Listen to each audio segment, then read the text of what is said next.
de Chumash.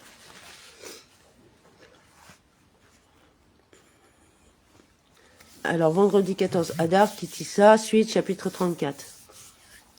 Il répondit, eh bien, je renouvelle le pacte à la face de tout ton peuple. Je ferai des prodiges qui n'ont encore été opérés dans aucun pays, chez aucune nation, et tout le peuple qui t'entoure verra combien est imposante l'œuvre de l'Éternel que j'accomplirai par toi. Je contracte une alliance à ce sujet. Je ferai des prodiges. Niflaot. Le mot Niflaot est à prendre dans le même sens que Véniflinu. Nous avons été distingués. Supra 33, 16. Vous serez en cela différent de tous les autres peuples, que ma Shekhinah ne résidera pas sur eux. Mais prends garde à ce que je te commande aujourd'hui. Voici, j'écarterai de devant toi l'Amoréen, le Cananéen, le Héthéen, le Phérézéen, le Hévéen et le Jébuséen. Mais prends le Hémoré. 6 peuples seulement sont énumérés ici, car le Girgashi s'est élevé et s'était enfui de devant eux. Garde-toi de contracter alliance avec l'habitant du pays que tu vas occuper, il deviendra un danger au milieu de toi. Au contraire, vous renverserez leur autel, vous briserez leurs monuments, vous abattrez leurs bosquets. Leurs arbres d'Ashéra, ce sont des arbres dont ils se font des idoles. Avoda Zara 48a. Car tu ne dois pas te courber devant une divinité étrangère, parce que l'Éternel, au nom jaloux, c'est un Dieu jaloux. Jaloux, Cana, est son nom. Il est plein d'ardeur, mécané, pour punir, et il n'y renoncera pas. Le mot Kina, jalousie, a toujours le sens d'une affirmation de sa supériorité et de punition de ceux qui lui sont infidèles. Garde-toi de faire alliance avec l'habitant de ce pays prostitué au culte de ses dieux. Il leur sacrifierait et il te convierait à ses sacrifices et tu en mangerais.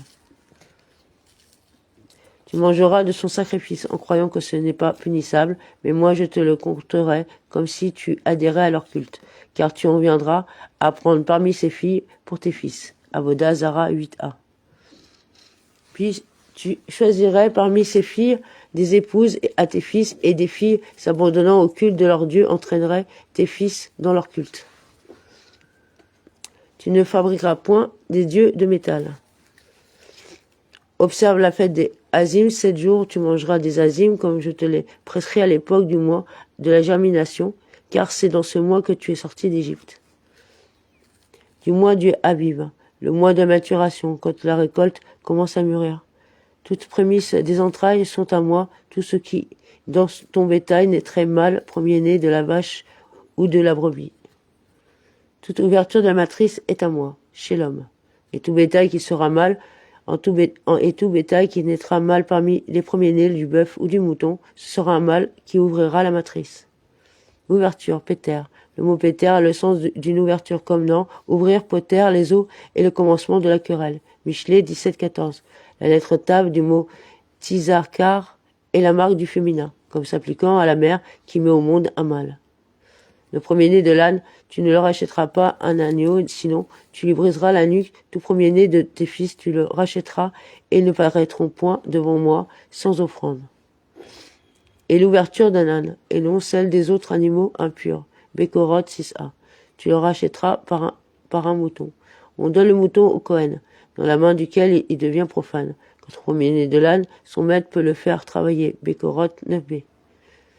Tu briseras la nuque. On lui brise la nuque avec une hachette. Il a fait perdre de l'argent au Kohen, aussi subira-t-il lui-même une perte d'argent.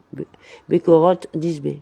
Du premier-né de tes fils, tu le rachèteras. La valeur du rachat est fixée à 5 sélas, comme il est écrit, et son rachat, tu rachèteras à partir de l'âge d'un mois. Bamidbar 18-16.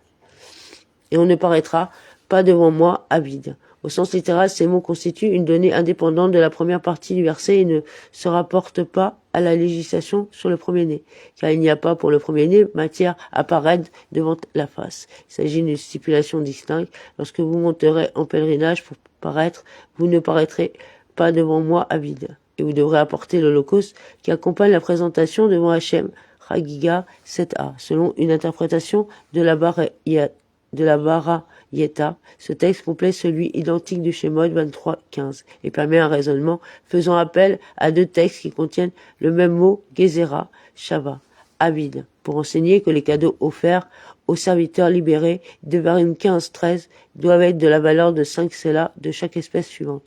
Menu bétail, air et pressoir, Devarim 15-14, soit autant que pour le rachat du premier-né, comme enseigné dans le traité Kiddushin 17a.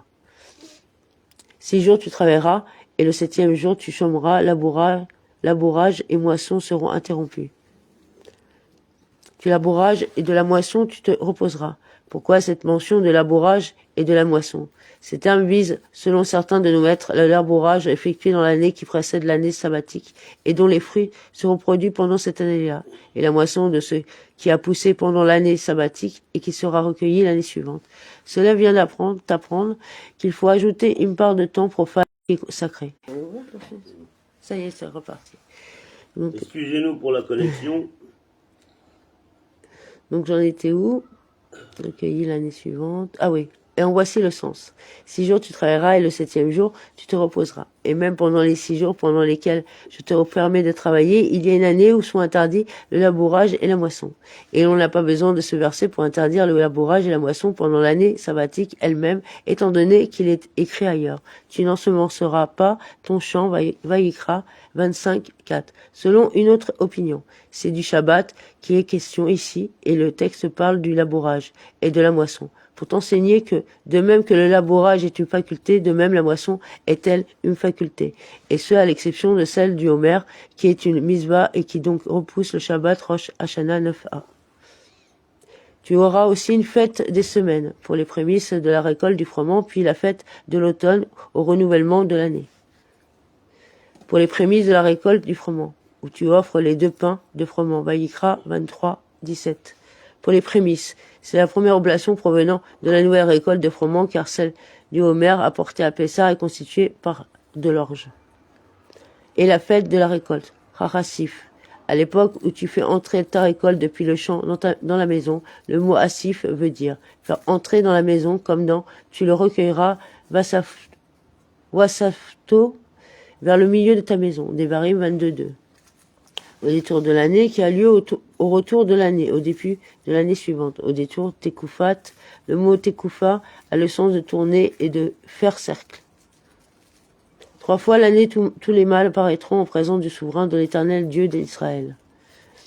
Tout ton mâle, tous les mâles qui aura chez toi, beaucoup de miswot de la Torah ont été dites et répétées, et ce jusqu'à 3 ou 4 fois. C'est pour rendre condamnation punissable la violation de chacun des interdits et non accomplissement de chacune des obligations qui sont énoncées à leur sujet.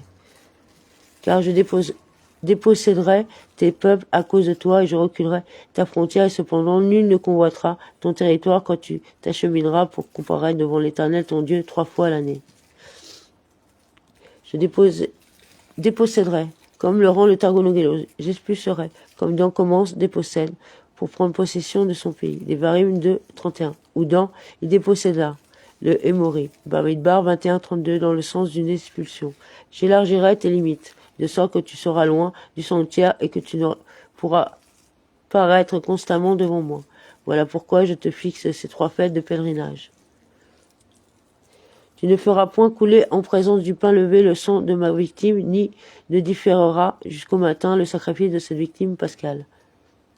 Tu n'égorgeras pas le sacrifice de Pessah, alors que le Hametz est encore présent. L'interdiction s'adresse à celui qui égorge l'animal ou qui asperge le sang, ou à l'un des membres d'un groupe de consommateurs. Pessarim 63b. Et ne passera pas la nuit. Ainsi que le rend le Targonogélos, le passage de la nuit n'a pas d'effet invalidant s'il est resté au sommet de l'autel, et on ne peut parler de passage de la nuit que l'aurore venue. Zévarim 87a. Le sacrifice de la fête Pessah, les graisses, d'où la règle applicable à tous les cas où l'on brûle graisse est partie de la chair. Les prémices nouvelles de ta terre, tu les apporteras dans la maison de l'Éternel ton Dieu, tu ne feras point cuire un chevreau dans le lait de sa mère. Le commencement des prémices de ton sol, appartenant aux 7 variétés énumérées à l'éloge de ton pays, Bikurim 1-3. Un pays de froment et d'orge et de vigne, et de miel. Devarim 8-8. Le miel désignant ici celui qui s'écoule des dattes. Tu ne feras pas cuire un chevreau. Il s'agit de l'interdiction de mélanger les viandes et le lait. Elle est écrite à 3 reprises dans la Torah. Une première fois pour prohiber la consommation, une deuxième fois pour défendre qu'on en tire profit, et une troisième fois pour en proscrire la cuisson. Rollin 115b.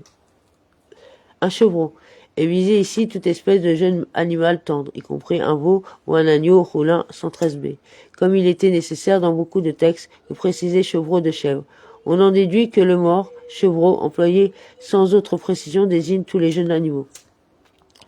Dans le lait de sa mère, à l'exclusion des oiseaux, lesquels n'ont pas de lait, où l'interdiction ne figure pas dans la Torah, mais résulte de la loi orale. Rollin 113a.